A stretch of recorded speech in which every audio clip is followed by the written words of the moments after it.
How to turn off or on locks permissions on Amazon Shopping on Android or iOS phone. First open Amazon Shopping and then click these three lines here, and once you're here click settings, and as you see here you will find permissions. Click on it.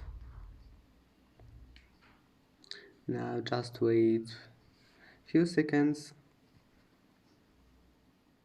and then scroll down. Scroll until you find it here, locks, and that's it. Now you can turn it on or off just by one click, and I hope that can help you. And that's it for today's video. If you like this video, please don't forget to like and don't forget to subscribe. And thank you for watching this video until the end, and see you in the next video.